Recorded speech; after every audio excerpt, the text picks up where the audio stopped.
350만 도민 모두가 감시자가 되는 시간, 감시자들. 네, 반갑습니다. 이하롬입니다. 우리 지역의 크고 작은 이슈와 정책들을 꼼꼼히 감시하고 우리가 바로 이 지역의 주인임을 생각하는 그런 시간입니다. 그동안 감시자들이 참 많은 주제를 다뤘었죠. 그중에서 지난 3월 20일 방송됐던 SM타운 쓰레기 공방편에서 저희가 보여드렸던 천선 생활 쓰레기 매립장 화면은 시청자의 제보로 방송이 가능했습니다. 해당 영상은 SNS상에서 수천 건의 조회를 기록할 정도로 관심이 뜨거웠습니다. 네, 감사드립니다.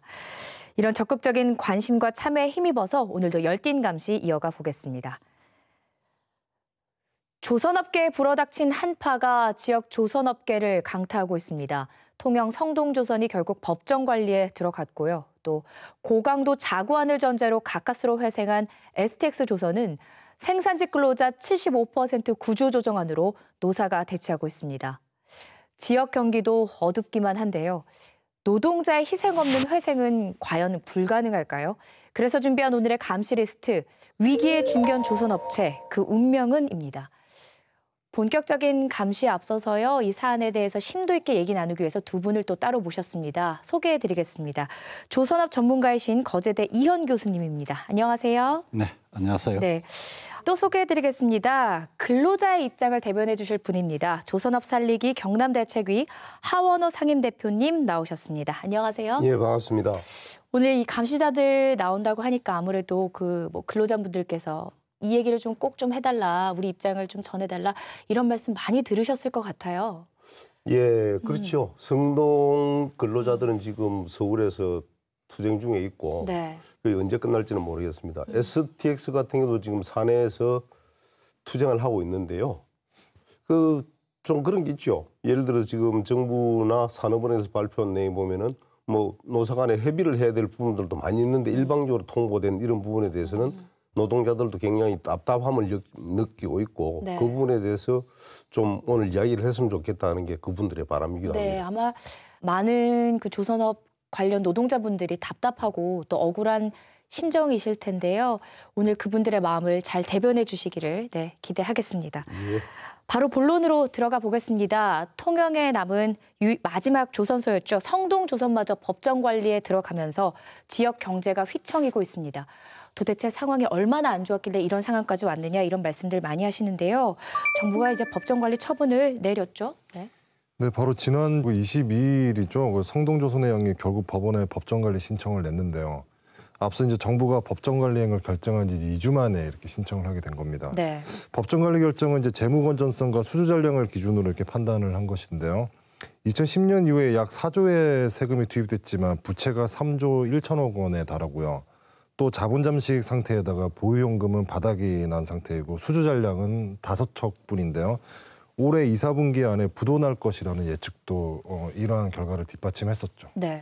그 부분은 뭐 일단 그렇게 볼 수 있는 관점은 있습니다. 다만 좀 더 구체적으로 본다면 꼭 그것만이 사실이 아닌 부분도 있습니다. 예를 들어서 지금 성동조선 같은 경우의 위기는 2007년도부터 어느 정도 이렇게 왔는데 그거는 전 산업계의 어떤 그 경기 침체 현상이 나타나고 있을 거예요. 네. 특히 조선업은 이 세계의 경기 흐름이 아주 직격적으로 나타나는 그 지표들이 보입니다. 성동조선이 2001년도 창업을 한 이후에 대략 이 조선소라는 것은 그 단가들이 원체 세기 때문에 그 기업 채치고 부채를 갖지 않고 하는 기업들은 극히 드물듯이 조선소들은 부채를 갖는다 하면 수천억입니다. 네. 그런데 그거는 뭐 배 한두 척으로서 이익이 다 복구되기 때문에 그 정도의 부채를 지니고 있는데 2007년 당시 성동조선은 약 7천억 정도의 부채를 가지고 있었어요. 그런데 그게 곧장 1조 4천억으로 이렇게 정액됩니다. 그게 한차선이었습니다. 그 무렵이 미국의 경제 위기가 나오고 이어서 유럽, 중국권까지 이어지다 보니까 이게 좀 커졌는데 그 2010년 전후에서 조선업이 활성화될 때 상당한 이익이 또 나왔거든요. 근데 그 이익이 오늘날 어떤 아무런 작용을 하지 못함으로써 이 위기설이 가장 커지게 된 겁니다. 그렇다면 정부는 어떤 자료를 근거로 해서 이런 결론을 낸 걸까요? 우선은 지난해에 그 11월 달에 환영회계법인에서 그 재무실사가 있었습니다. 네. 여기서 인력 40%는 좀 감축되어야 한다. 그리고 금융 지원이 지속되어도 이 독자 생존하기가 어렵겠다라는 보고서가 발표가 있었습니다. 그리고 곧장 또 한 달 후에 그 산업 경쟁력 강화를 위한 관계자 장관 회의에서 이거 이제 본격적인 컨설팅이 필요한 분야다라고 지적하면서 이 위기설이 시작된 겁니다. 그런데 현재 그 수주가 전무한 것처럼 얘기되고 있지만은 성동조선은 이미 5척 수주를 작업할 물량을 가지고 있습니다. 그런데 이런 분위기 속에서 수원에서 3월 30일까지 작업을 중지시켜 버렸거든요. 여기 작업할 게 지금 하나도 없죠. 뿐만 아니라 지금 좀 더 확인을 해야겠지만은 내부적 자료를 확인해 보면은 21척 1조 4천억의 수주 직전에 있습니다. 이걸 과연 이런 현실을 두고 성동이 아무런 것도 하지 않고 경쟁력이 없다라고 하는 보고서가 나올 수 있다는 것에 저는 크게 염려를 하고 있습니다. 특히 좀 전에 말씀과 같이 22일 날 뭐 지금은 쓰지 않는 용어지만 법정관리, 기업회생 절차입니다. 그 기업회생 절차가 되면은 법원에서 이제 조사단을 꾸릴 것인데 그동안에 이런 분위기로 왔다면은 법원 결정은 당연히 기업회생보다 폐업 절차에 들어가는 것이 사실인 것 같습니다. 따라서 조사단을 구성할 때 보다 지역의 현실을 잘 알고 있는 사람들이 참여해서 이들의 분석이 일어나야 될 것이라고 생각합니다. 네. 근데 교수님 그 성동조선의 경우에 이제 아까 말씀하신 대로 세계 조선 경기에 그 침체의 영향이 크다라고 말씀하셨는데 그리고 또 최근에는 또 뭐 21척이 수주 직전까지 뭐 온 상황이라고 설명을 하셨잖아요. 그렇다면 조선 경기라는 게 사이클이 있는 거거든요. 호황기가 있으면 침체기가 있고 왔다 갔다 하는 건데 근데 이게 법정관리 처분까지 오게 된 경위가 단순히 세계 경기에 그 침체 영향만 있는 건 아니지 않습니까? 저의 어떤 관점의 말씀은 그런 사이클이 당연히 있고 특히 최근에는 그 빅3 우리나라의 그 소위 세계적인 조선소 셋이 지난 1, 2월 달 바로 전달까지 수주가 51척이나 이 수주가 이루어졌거든요. 이거는 한 몇 년 사이의 위기에서 비교해 보자면 대단한 실적입니다. 이렇게 지금 경기는 어느 정도 살아나고 있다. 그리고 10년 위기설의 끝자락입니다. 이제는 성장세를 그 초입에 두고 있는 이런 입장이라고 뭐 하는 뜻에서 말씀을 드린 거죠. 지금은 조선 경기가 시기적으로 다시 성장세의 시기라고 그렇죠. 보는 겁니까? 예. 다만 조선 산업의 특징이 설계하는 과정에서도 1, 2년이 소모됩니다.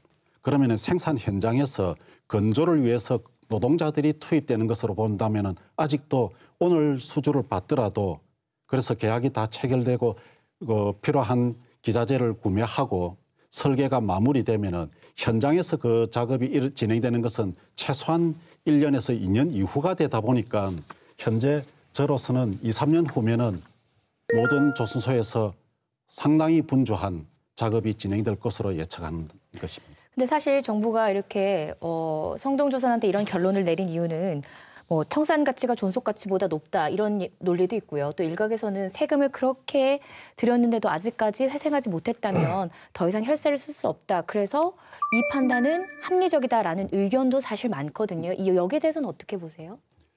지금 지표 소개된 대로 하자면은 누가 보더라도 합리적입니다. 네. 그래서 저도 정책적으로는 이게 타당한 발표다라는 거 인정할 수 있습니다. 다만 지금 그 자산 가치를 평가한 것으로 보면은 회계법인이나 이런 과정에서 대략 청산했을 때는 8천억 정도, 그 다음에 존속했을 때는 2천억밖에 되지 않는다는 극단적인 이런 주장들이 나오는데 그러면은 성동조선의 경우 그 영업이 잘 되고 수주가 원만하게 진행되어서 많은 이익을 낼 때 그 이익들은 다 어디 갔냐 하는 것입니다. 이런 위기 때를 위해서 우리들이 가정집에서도 비상금을 마련해 두고 위기 때는 적절하게 하면서 뭐 자녀 학생이 있다면은 학비도 지원할 준비도 하고 하는데 지금 위기는 위기대로 부딪히게 하고 좋았을 때는 좋았을 대로의 것의 이익을 다 사용이 이미 끝나버렸다면은 항상 어려움은 나타날 수 있는데 그때는 다 오늘과 같은 이런 곤혹스러운 데에 처할 수밖에 없죠.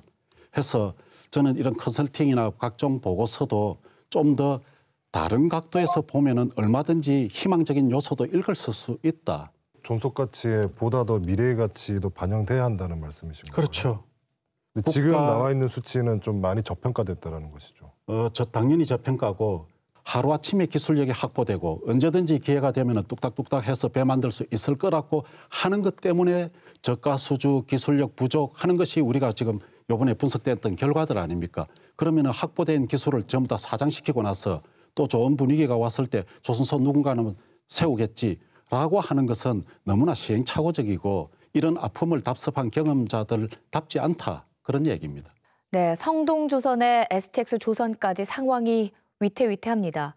이런 상황에서 가장 힘든 분들은 아마 조선업 근로자분들이겠죠. 누군가의 아버지이고 또 한 가정의 가장이기도 한 이분들의 현재 심정과 바람 화면에 담았습니다.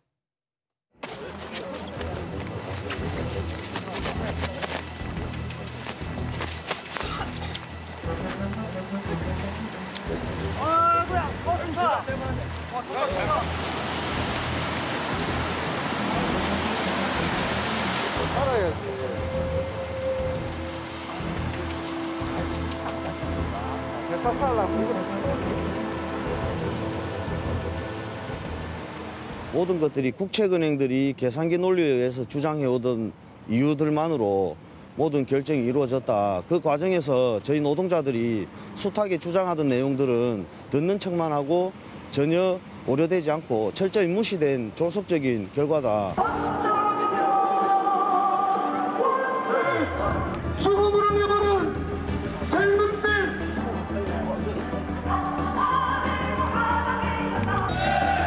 보였습니까?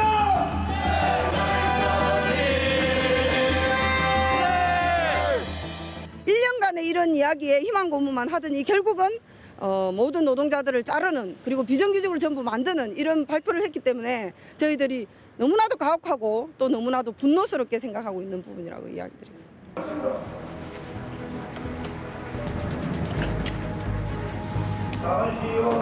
문재인 정부 규탄한다. 문재인 정부 규탄한다. 문재인 정부 규탄한다. 사람 살리는 정책이 아닌 노동자를 비정규직화하는 그런 정책이 나왔기 때문에 저희들은 더 이상 물러설 것이 없어가지고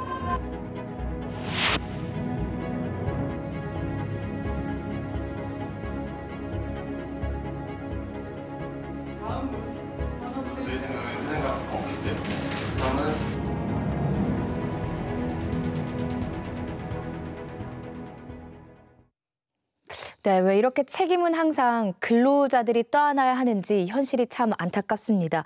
노동자들의 반응일까요? 분위기는 좀 어떻습니까? 예, 좀 진짜 걱정스럽게 저도 보고 있습니다. 네. STX 같은 경우에는 정부 발표 그대로 하면 돈 지원이나 이런 건 전혀 없다. 그래도 너희들 알아서 해라 그러는데 그 정도 능력이 지금 STX는 되고 있고 실제 정부 지원이 없어도 돌아갑니다. 단 RG 발급이나 이런 것만 보정만 서주면은 문제없이 돌아갈 수 있는 부분인데 그거 자체를 저는 이해를 못하는 부분이 STX가 지금 다시 배를 만들 거 아닙니까? 수주대가 있는 것도 15개 지금 작업을 하고 있거든요. 그 지금 노동자들이 실제로 얼마나 있냐면은 1,500명 정도가 일을 하고 있어요. 네. 일을 지금 현재 하고 있는데 근로자들만 따지면 650명 정도 되죠. 지금 말대로 70%를 잘라라 하면은 한 100명에서 150명 정도 남고 다 나가라는 거거든요. 근데 이때까지 제가 한 2년 동안 그 근로자 노동자들하고 같이 그 조선산업 살기 위해서 이 애를 쓰면서 본 결과 한 번도 뭐 월급을 더 달라, 뭐 예를 들어 보너스를 더 달라 이런 부분 하나도 없었습니다. 회사를 살려 주십시오. 그걸 위해서 그 STX 노동자들이 무급 휴가를 6개월씩 뭐 유급 해봐야 100만 원 남짓하게 받는 돈으로 뭐 몇 달씩을 이렇게 버티고 갔어요. 회사만 살리기 위해서. 그러면은 그런 부분들은 다 빼고 이제 또 회사가 돌아가는 마당에서 근로자들은 다 나가라. 노조는 필요 없다. 이런 거밖에 안 되거든요. 정부에서 왜 이거는 발표를 같이 동조를 했는지 저는 이해를 못 하겠어요. 배를 만드는 건 노동자들이 만듭니다. 근데 실제 그런 거는 한 번도 협상을 안 하고 당연히 협상해야 될 부분인데 안 하고 노동자들을 먼저 잘라라. 이런 걸 산업은행에서는 뭐 금융노를 내놔도 치더라도 그걸 또 정부에서 같이 동조를 했다는 게 이게 노동부라든지 정부에서 뭘 했는지를 내가 도저히 모르겠어요. 그냥 노동자 자르는 이건 안 맞잖아요. 네. 저 문제는 이렇게 보면 됩니다. 그 강력한 구조 조정을 할 때 또 어려운 경영 환경이 되면은 흔히 경영 그 세계에는 마른 수건도 짠다. 근데 이것도 일정한 수준까지 짜야 됩니다. 마른 수건은 결국 계속 짠다면 어떤 현상이 되겠습니까? 이 수건을 못 쓰게 터져버립니다. 최소 인력은 있어야 되죠. 우리가 가정에서 물고기를 키우들 때도 물을 한순간에 다 바꾸서는 물고기가 적응할 수가 없죠. 최소 인력이라는 것이 지금 STX에서 구조조정 발표 인력 이렇게 나오는 걸 보면은 제 생각에서는 최소 인력을 이미 미달하고 있다. 그 정도 이상으로 줄여버리면은 이거는 그 어떤 기술적 연계성 또는 탄력, 생산성 이런 것이 다 무너질 수도 있는 직전에 가 있습니다. 성동조선 같은 경우도 현재 좀 전에 3월 30일까지 작업을 못하도록 해서 지금 성동조선에 가면은 약 10명 정도, 50명 정도가 남아 있어요. 그럼 그 한때 잘 될 때 8,000명이 움직이던 곳이 좀 그 수주가 작아서 일부 적어졌다 하더라도 50명을 남겨놓고 과연 이렇게 하면 이걸 버리겠다는 안 쓰겠다는 패로 보이게 되는 것입니다. 예, 그 정부 쪽에 말 온 김에 하자면은 실제 이제 조선 산업이 위기에 닥쳤을 때 이제 지금 정부 문재인 대통령도 후보 시절에 그 민주노총이 경남 지역본부에 방문을 하셨어요. 그래서 이제 예를 들어서 그제 대우조선에서도 많이 오셨고 성노예나 STX도 와서 같은 질문을 많이 했습니다. 어떻게 뭐 방법이 있습니까? 대기업은 대기업대로 또 중소 뭐 조선소는 조선대로 이 책임지고 국가의 기간 산업이니만큼 노동 집약적인 산업이기 때문에 분명히 살려야 되고 그 길에 뭐 전체 올인을 해서 조선 산업만큼은 국가 기관 산업을 키우겠다고 약속을 했는데 그런 부분을 지금 보면은 그 뭐 대통령님께서는 뭐 그런 의지를 가지고 계시겠지만은 밑에 산업부라든지 노동 뭐 부처에서는 너무 좀 심할 정도로 노동 탄압을 하고 있는 거 아니냐. 마치 노동자들이 있어서 회사를 말아먹은 거지. 뭐 그런 식으로 이야기를 하는 부분들은 굉장히 실망스럽습니다. 네. 이 근로자들 수를 보면 이제 파악이 됩니다. 그러니까 성동조선 근로자 수 보면은 우리 호황기 때는 약 9,000명 정도였는데 지금은 1,200명입니다. 9분의 1까지 감소를 했고 그중에 1,000여 명은 휴직 중입니다. 그러니까 또 중요한 사내 협력사가 또 있어야 되는데 60곳에서 2곳으로 줄였습니다. 지금 그러면은 3, 4%밖에 남지 않은 상황이어서 굉장히 어려운 상황이고 STX도 마찬가지로 2013년에는 3,600여 명이었는데 지금 한 1,300여 명으로 근로자가 많이 줄은 상황이거든요. 이 부분에 대해서 예를 들어서 우리가 무거운 짐을 이동해야 한다. 이 중공업이거든요. 조선업은 큽니다. 중견조선소가 주로 하는 것은 5만 톤에서 15만 톤급의 배인데 여러분이 그 내부에 들어가면은 이 미로처럼 찾아 나오지도 못할 정도의 거대한 선박들입니다. 그런데 좀 무거운 우리가 짐을 옮기기 위해서 한다면은 혼자서 하라. 불가겠죠. 도구를 쓰지 않으면은. 그럼 노동집약 산업으로서 서너 명이 돼서 맞잡아 들어야 되는데 여기에 2명 보고 들어서 옮겨라. 그럼 어째도 한 번은 옮기겠죠. 그런데 2개, 3개째 옮길 때는 뭐 흔히 말해서 허리를 다친다든지 근육통을 호소해서 이 일을 못하게 됩니다. 그 최소 인력이 나름대로 규모상 있다는 거예요. 그런데 지금 구조조정의 그것을 이렇게 보면은 그 최소선을 지금 돌파해서 내려간다. 그게 염려인 거죠. 네. 그런데 한때 정말 잘 나가던 국가산업이라고 불렸던 조선업체들이 다들 왜 이렇게 어려워진 걸까? 아마 시청자분들은 많이 들으셨지만 또 궁금해하실 것 같습니다. 원인이 어디에 있다고 보세요?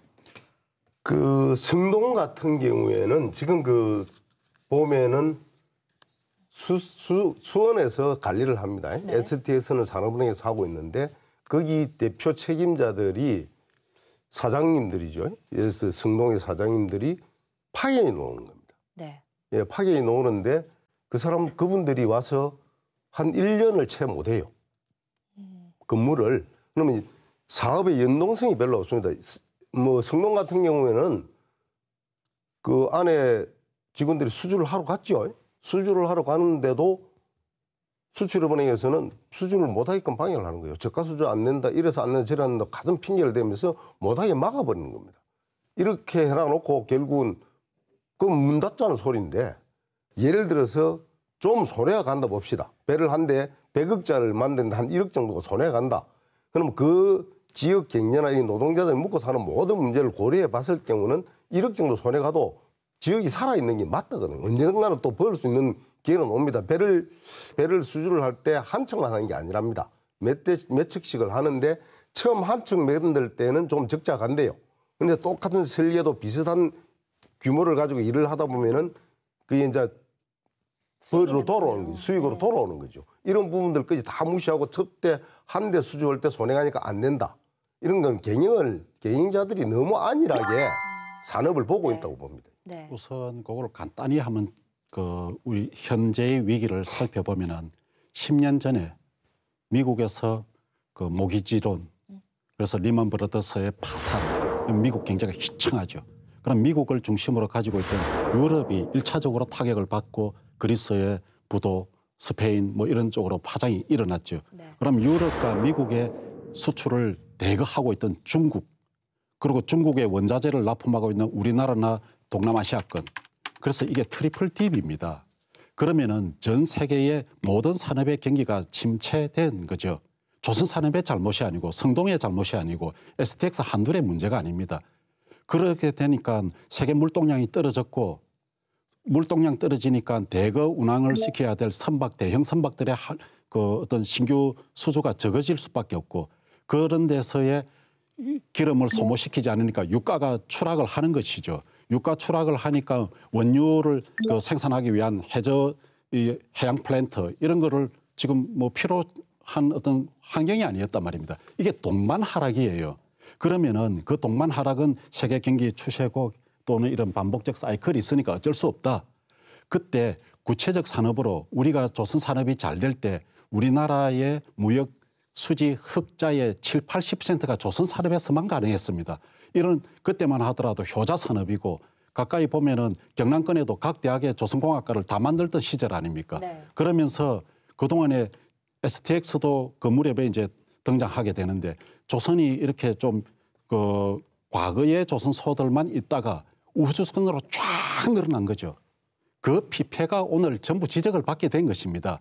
그래서 경기가 좋을 때 많이 만들어진 것은 군사를 빼는 것은 사실입니다.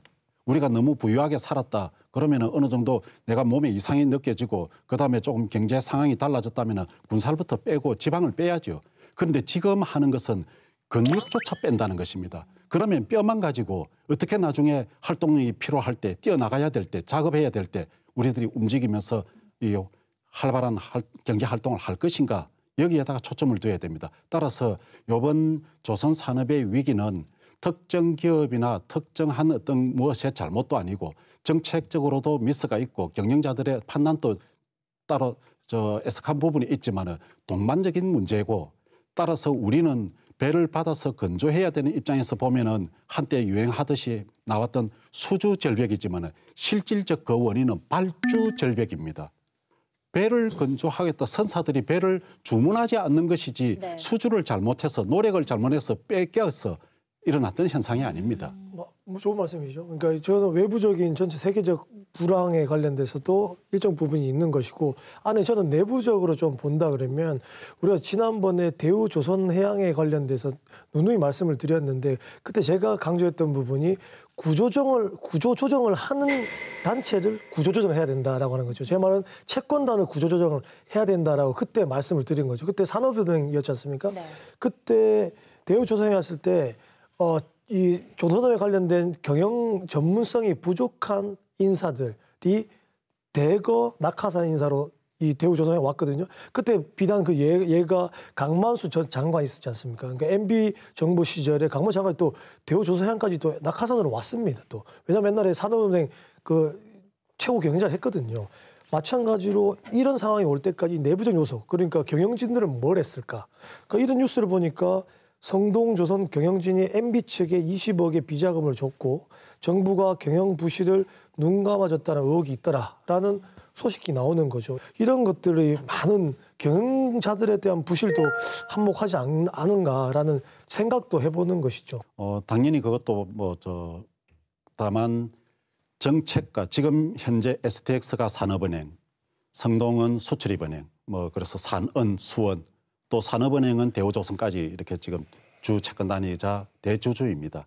근데 이게 둘 다가 국책은행이죠. 국책은행에는 결국 정부의 정책적인 작용이 일어나는 곳입니다.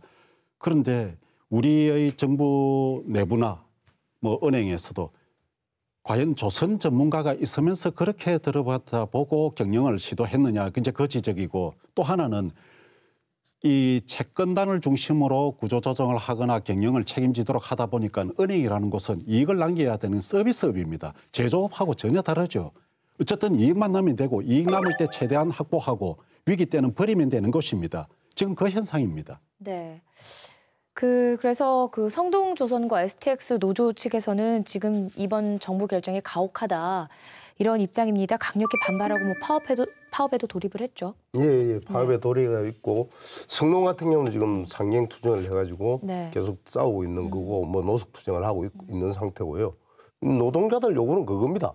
STX 같은 경우에는 우리도 비정규직 대우를 받아도 좋으니까 뭐 돈이 꼭 필요하고 까도 좋으니까 협상이라도 해보고 필요한 자리에 우리도 일을 할 수 있다. 왜 우리 보고 나가라고 회사 살리기 그만큼 노력했는데 그냥 나가는 걸 조건으로 이야기하는 거는 노동법 자체도 안 맞는 거예요, 이게.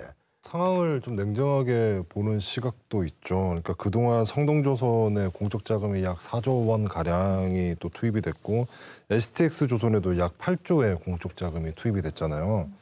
그리고 또 그동안 구조조정이 없었던 것도 아닌데 극복하지 못하는 상황이거든요. 또다시 위기가 찾아온 건데 그러면 차라리 이렇게 자생이 어렵다라면 파산하는 게 맞다는 여론도 있거든요.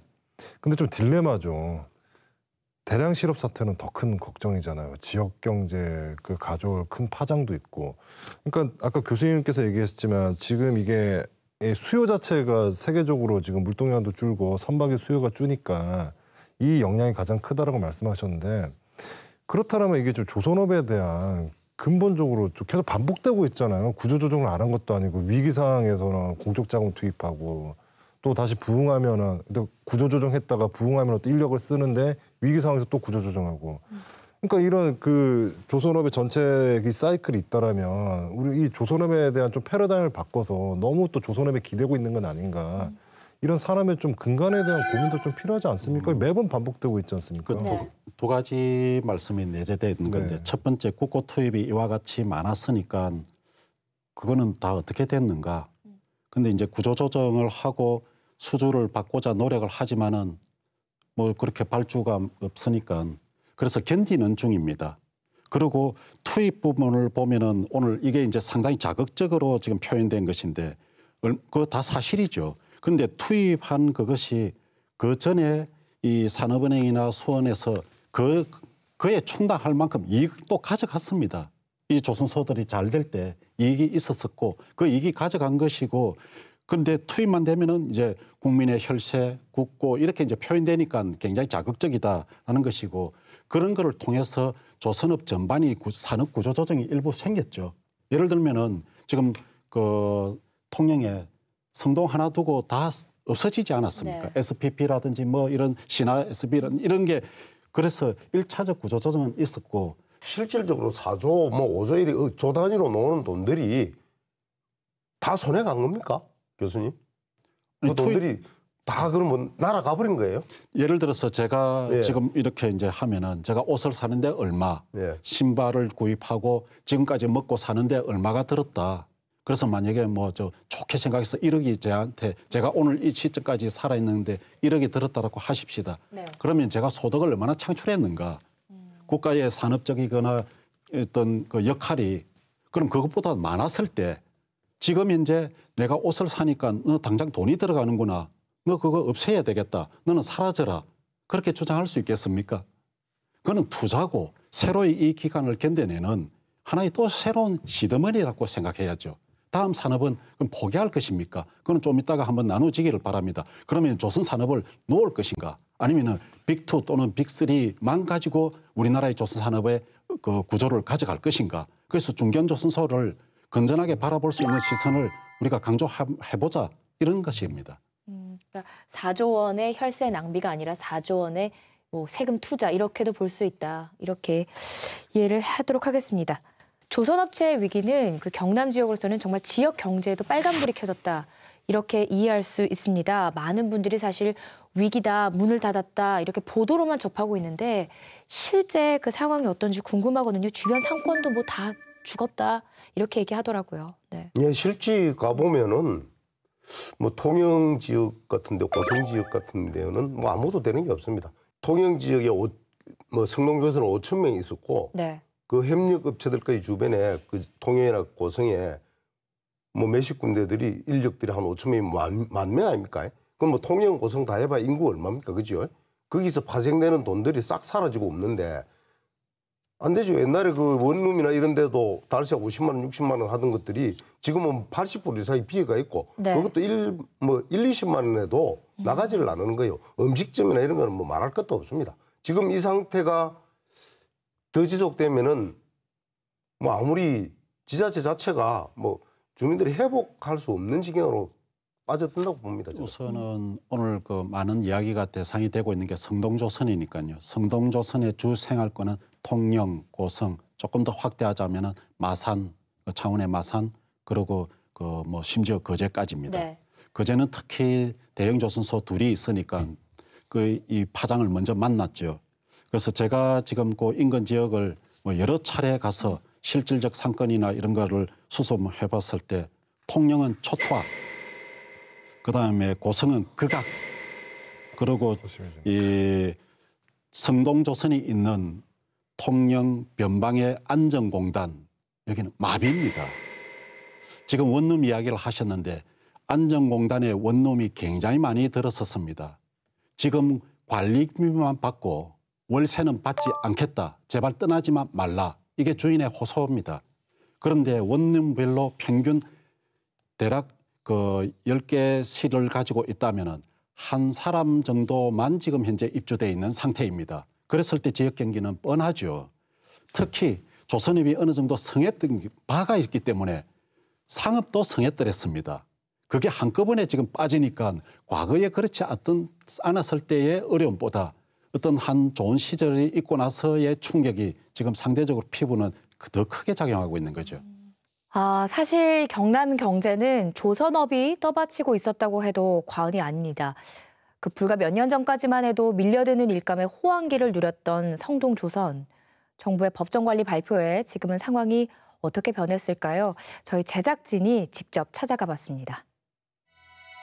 지난 2001년 중형 선박건조 신생기업으로 세계 시장에 이목을 끌었던 성동조선해양. 조선소 주변은 과거 명성이 무색할 만큼 을씨년스럽습니다. 도로 신호체계마저 멈춘 거리에는 폐점한 지 오래된 점포들이 즐비한 상황. 조선 경기 침체를 버티지 못하고 굳게 문을 닫은 점포들은 권리금이 없어도 찾는 사람이 없습니다. 권리금도 있다. 회식 인파로 들썩이던 식당에는 먼지 쌓인 집기와 수족관이 아무렇게나 방치돼 있는데요. 한때 30여 곳에 달하던 식당 대부분이 임대 매물로 나와 있습니다.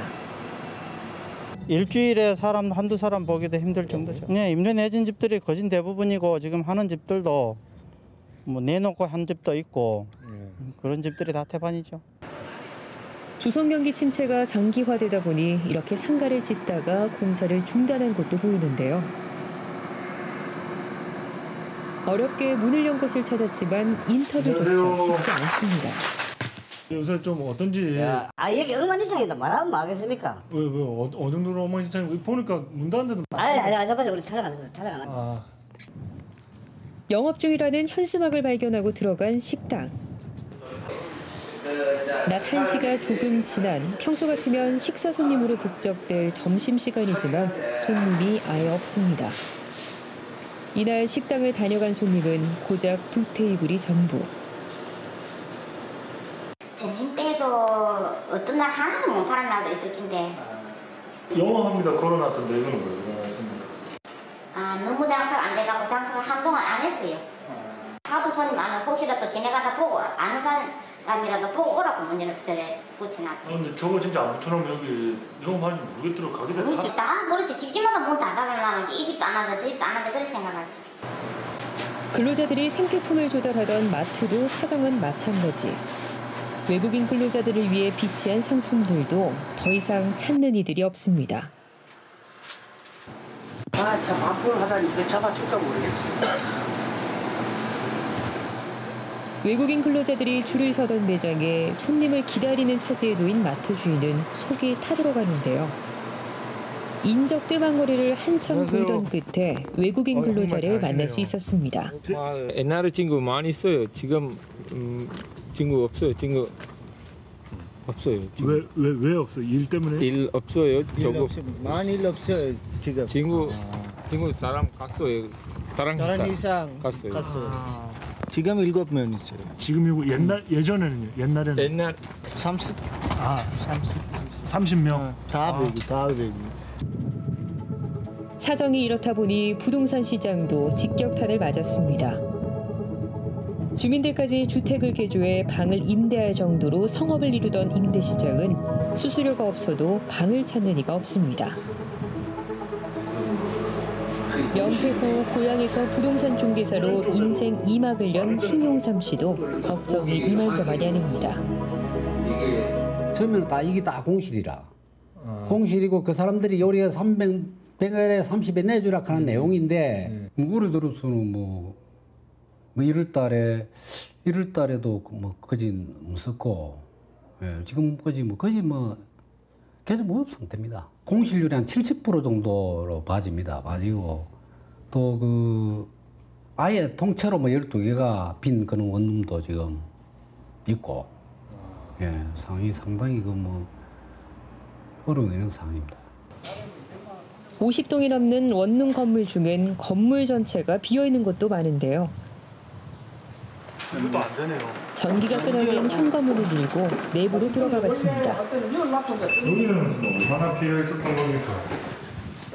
오래됐습니다. 지금 이게 완전히 다 비어가지고 닫은 지가 한 3개월 됐거든요. 이게 한 1년 이상 빈 방들이 있다고 봐야지. 물도 안 옵니다. 물도 아예 다 잠갔어요. 사람이 살던 온기는 고사하고 수도와 가스가 끊어진 지 오래. 사람이 잠긴 것 전에는 할 이유가 없는데. 그나마 사람이 사는 건물도 평균 12개 원룸 중에 10개가 빈 방입니다. 지역사회라든지 이런 우리는 기대를 하고 있었죠. 이쪽에 통영 쪽에서는 유일하게 이제 성동조선이 이리 유지를 하고 있었으니까. 그런데 저번에 법정 관리가 되고 그러니까 기대를 할 수도 없으니까 지금 막연한 이런 심정입니다. 조선업계에 들이운 오랜 불황. 중경조선소의 몰락은 지역 경기마저 고사위기로 내몰고 있습니다. 예전에는 방이 없어서 주택을 개조해서 세를 줄 정도로 호황기를 누렸었는데요. 지금은 보시는 것처럼 저렇게 공실률이 높습니다. 이렇게 지역 경제에 미칠 영향을 예상을 해서 정부가 대책을 내놨는데요. 어떤 내용들이 있죠? 네, 우선 2천억 원대 규모의 유동성 자금을 긴급 지원키로 했고요.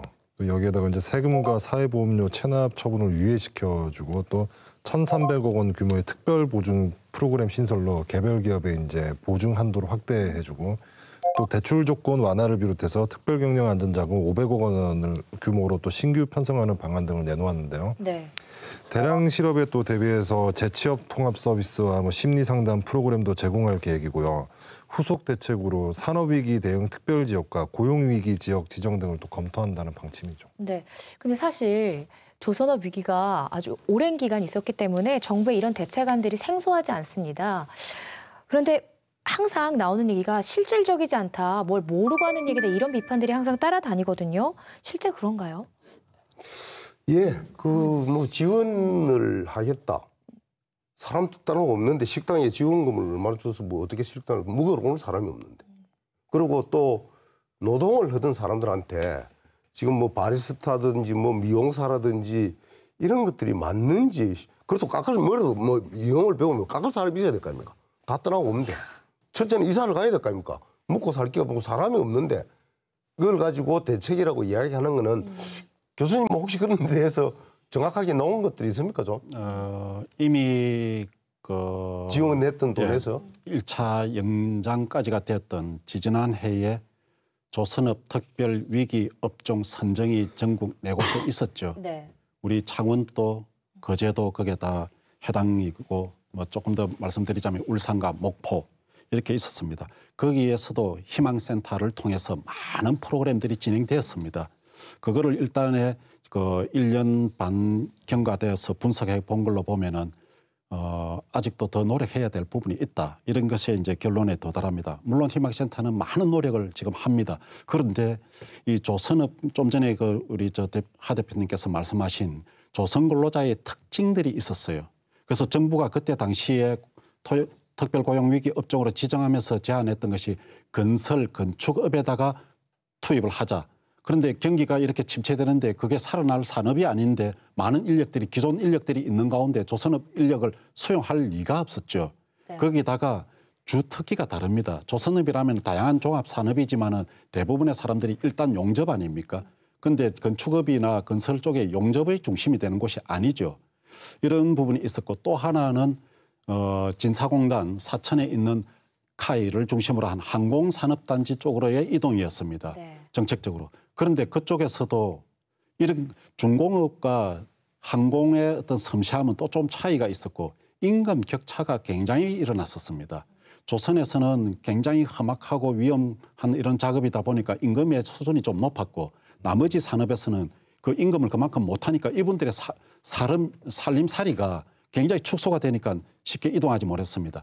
바리스타라든지 이런 것도 또 상징적인데 이런 게 어떤 활성화가 안 되니까 이제 쉽게 할 수 있는 뭐 치킨집 개정을 위한 뭐 창업 과정이라든지 여기에 조선업체 근로자들이 노동자가 일부 갔지만은 다 실패를 합니다.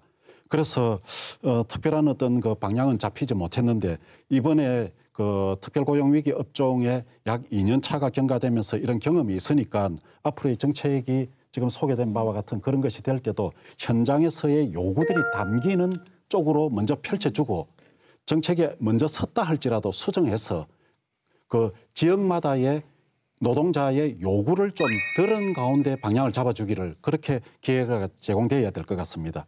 조선소의 자구 노력이 지금 매우 중요한 시점이잖아요. 근데 자구 노력의 핵심이 뭡니까?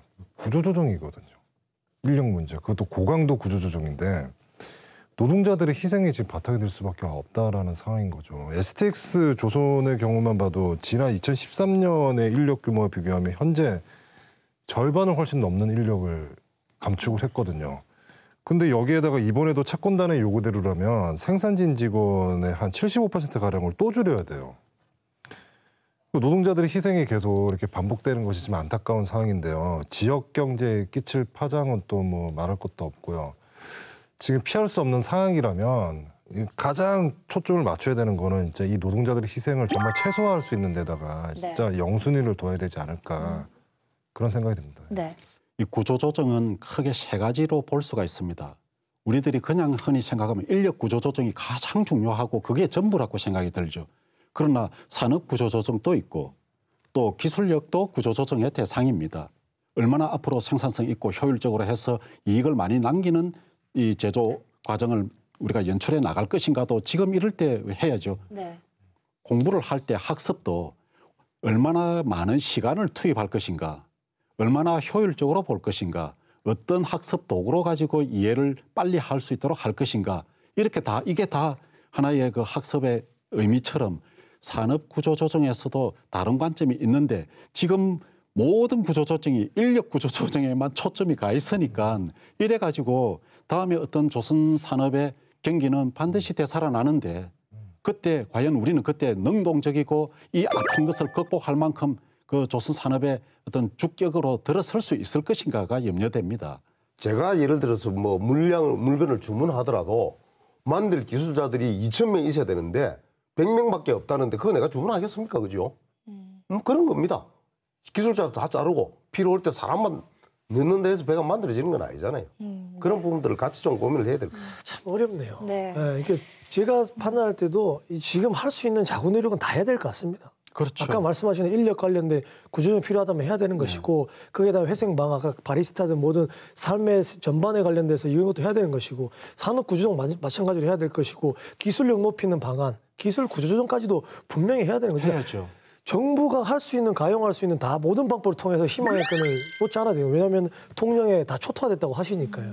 그 조선업의 불황을 얘기한 지 수년이 지났지만 아직까지도 끝이 보이지 않는 터널처럼만 느껴집니다. 하지만 이런 위기의 상황에서 많은 의견과 다양한 제안들을 나누고 실천한다면 분명 지금보다 더 나아지지 않을까. 그래도 희망이 있다고 얘기해보고 싶은 마음이 간절합니다. 네 분과는 오늘 여기서 인사 나누겠습니다. 고맙습니다. 예, 수고했습니다. 네, 수고하셨습니다. 감사합니다. 지난해 나라 살림은 경기 회복과 세수 증가로 통합 재정 수지 24조 원을 기록하면서 보기 드문 흑자를 냈습니다. 반면 가계 부채는 1,450조 원을 넘어섰고 실업자 수는 역대 최고를 기록했습니다. 묵묵히 일할 일터가 있고 땀 흘릴 대가로 가족의 행복을 지키려는 가장의 꿈이 그렇게 거창한 걸까요? 서민 살림살이를 지탱하는 일자리 시장에도 속히 꽃바람 같은 훈풍이 불길 기대하겠습니다. 350만 도민 모두가 감시자가 되는 날까지 감시는 쭉 계속됩니다. 시청해주신 여러분 고맙습니다.